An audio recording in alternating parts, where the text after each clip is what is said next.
नमस्ते बच्चों। आज हम लोग वर्णों के उच्चारण स्थान पढ़ेंगे। वर्ण और उनके उच्चारण स्थान। पहले मैं इस तालिका से, इस चित्र से आपको बता देती हूँ कि उच्चारण हम किस किस स्थानों से करते हैं। जैसे जब नाक से होता है तो नासिका, तो पंचम वर्ण जो य म अंग र न है, ये नासिका से होती है।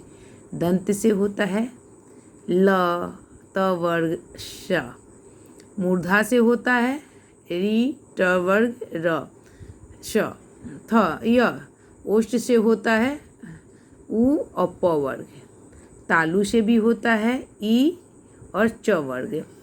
कंठ से होता है, ये हमारा कंठ है, कंठ से अ क वर्ग और ह। इन सबों का उच्चारण हम लोग करते हैं। मैं पिक्चर से बताई, अब मैं बताऊंगी कि स्वर, व्यंजन, अस्वस्थ, ऊष्म और संज्ञा, इन सब का उच्चारण कैसे होता है।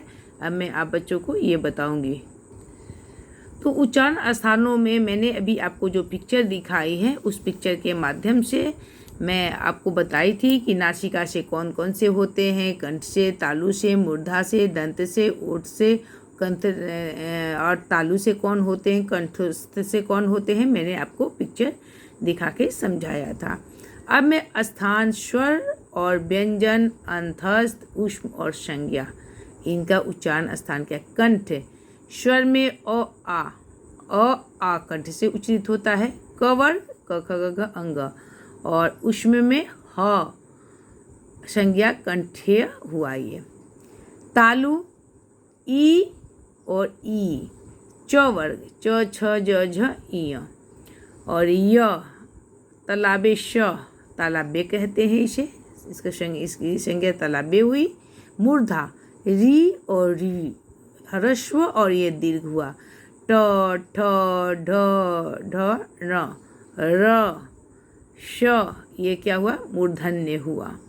उसके बाद दंत के लिए ली, त थ द ध न, इनका उच्चारण हम दंत और ली का भी, स्वर में ली आ जाएगा, व्यंजन में त वर्ग आ जाएगा और अंतस्थ में ल हो जाएगा और ऊष्म में श हो जाएगा। इसे हम दंत कहते हैं। इनके सूत्र संस्कृत में भी हैं।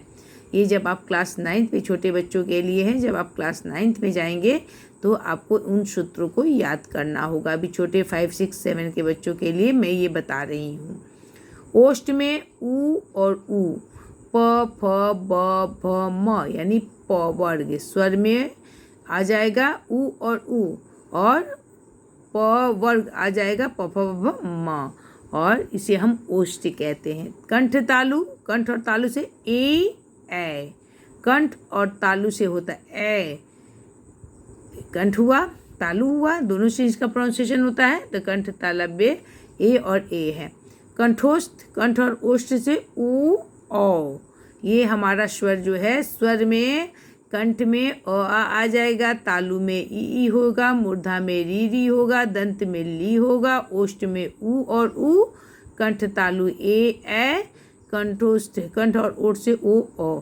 अब व्यंजन में कंठ में हम लोग क वर्ग आ जाएगा, तालु में च वर्ग आ जाएगा, मूर्धा में ट वर्ग आ जाएगा, दंत में त वर्ग आ जाएगा, ओष्ठ में प वर्ग हो जाएगा। एक है नासिका। हर एक वर्ण के पंचम वर्ण, ध्यान देंगे बच्चे, अंग य ड न म, ये सब जो हैं यह नासिका से आते हैं और ये व्यंजन में है। और एक अनुस्वार, ये सारे व्यंजन में आते हैं। नासिका का उच्चारण जो है वह व्यंजन वर्णों से होता है। नासिका में स्वर वर्णों की आवश्यकता नहीं होती है, ना ही अंतस्थ की, ना ही ऊष्म की। और ओष्ठ में उ है, प फ ब ब म, इसमें भी अंतस्थ और ऊष्म नहीं है।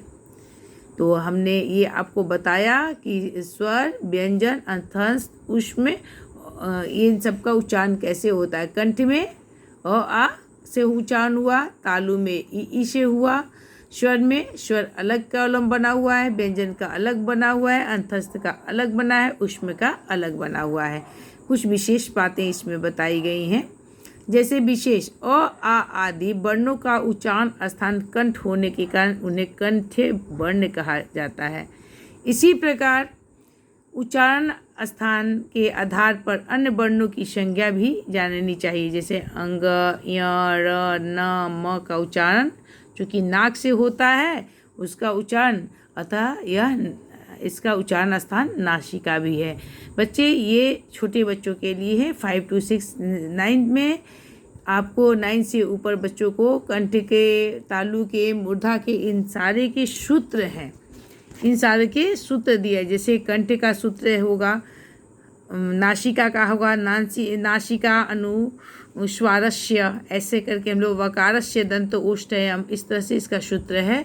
वर्णों के उच्चारण स्थान के कुछ सूत्र भी हैं जो हम लोग को पढ़ना है, लेकिन अभी नहीं, बड़े क्लास में आपको पढ़ना है। मैं ये वीडियो छोटे बच्चों के लिए बनाई हूँ। धन्यवाद बच्चों।